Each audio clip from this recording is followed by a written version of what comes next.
All right. Hello, everyone. Happy Monday, and it is time for Capital Catch Up. If you are just joining us, we had our first little live stream last week, and my name is Brooke Parker. I work with the digital team here at WDAM 7. So I think this one's going to be pretty quick, pretty easy, because they didn't do too much last week. They were only in session, or they only were passing things 3 days out of the week last week. So we're going to make it really quick. So Capital Catch Up, if you're new, is your weekly catch up of what our legislature is doing, especially with the focus on what our local legislators, the people you voted for, are up to. This week, not much from our local ones, but we are going to talk about some of the bigger bills that are, working their way through the houses. So the first one is we have our first bill that's headed to the governor. It is House Bill 3. This is kind of maybe a little easier of a bill, so it makes sense that it was easily pushed through. So this revises certain provisions related to small hospitals and some specific hospitals, so it does name UMMC in there and some other hospitals. There's another one in Biloxi.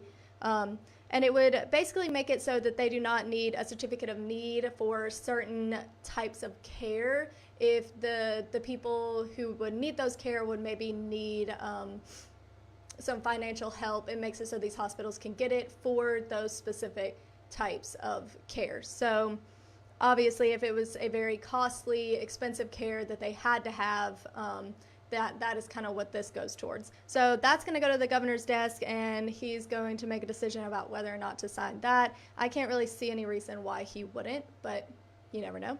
So here is what the House has also sent to the Senate.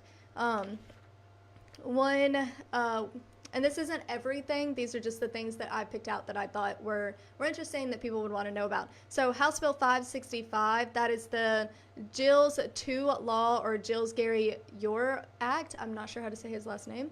Requires health benefit plans and Medicaid to offer coverage of biomarker testing. And that biomarker testing would have to be used for things like diagnosis, treatment, appropriate management, or ongoing monitoring of an enrollee's disease or condition when use of the test is supported by medical and scientific evidence, and that's exactly as it is in the bill.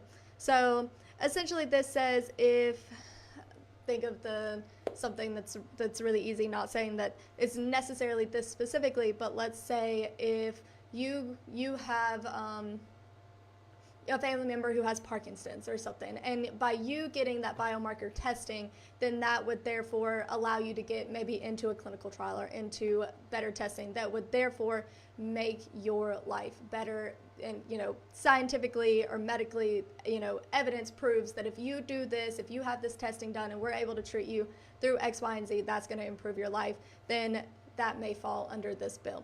So that was sent to the Senate. As far as I know, the Senate has not assigned it to a committee or anything yet, but I will follow up on that. So the other thing that was passed out of committee from the Senate is Senate Bill 2041, and this does kind of pertain a little bit to, I believe it was Mr. Blackwell who was working on a similar bill, but this is not exactly his bill. But it authorizes the Mississippi Department of Corrections to conduct a study of dyslexia among inmates. So if you didn't know, inmates are at a much higher risk of having dyslexia, and the reason that is because kids who have dyslexia are at a higher risk of going to jail, unfortunately.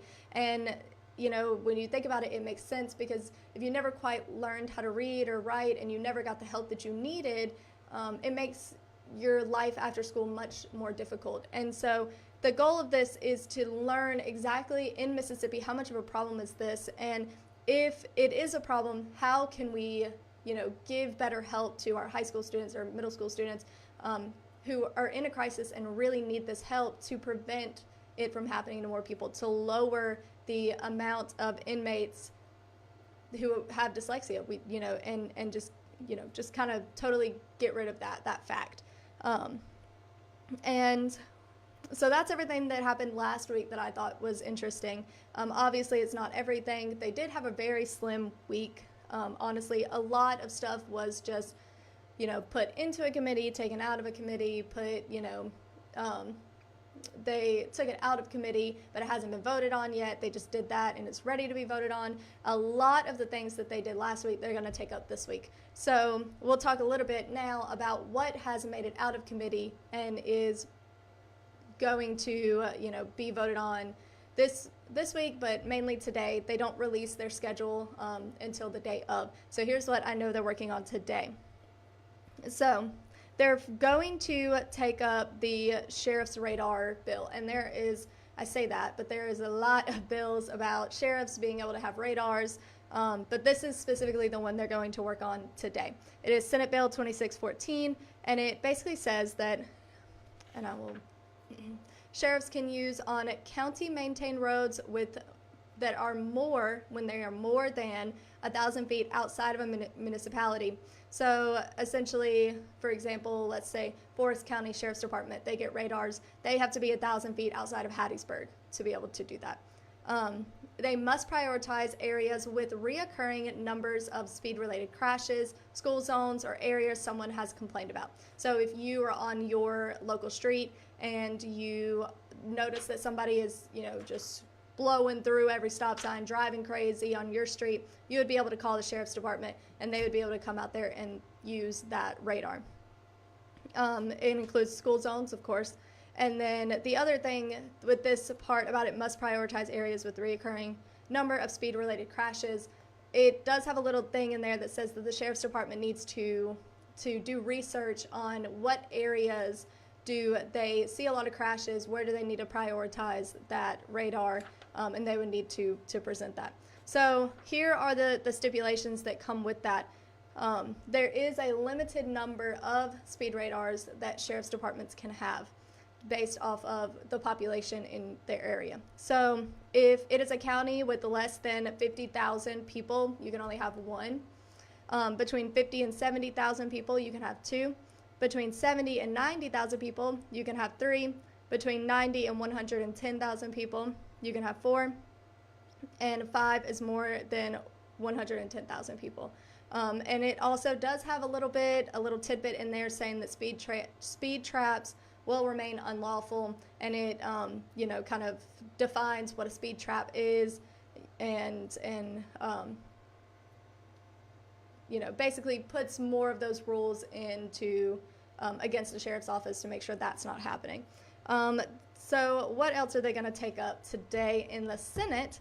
They're going to take up the PERS Tier 5 account. So we will give a follow-up on that. If you didn't know, we did a story on that last week, so definitely go and check that out on our website.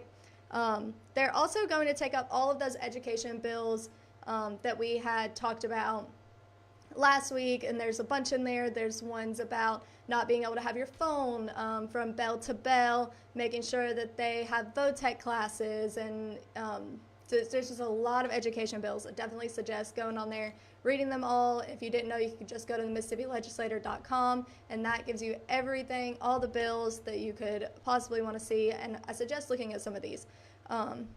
And then both sides, so both the House and the Senate, are starting to bring forth more funding and appropriation bills. Those are making it out of committee. They're going to be voted on, and so those are finally starting to come forth. Today is the first day I've seen them actually on the floor, so we will follow up on that next week. And that's really all I got for you this week. Like I said, very simple, very easy week in the legislature this past week, and they got 2 nice little days off, especially with this weather. It's I imagine been very difficult, especially for some of these northern legislators to make it to the floor. So that's all I have for you this week.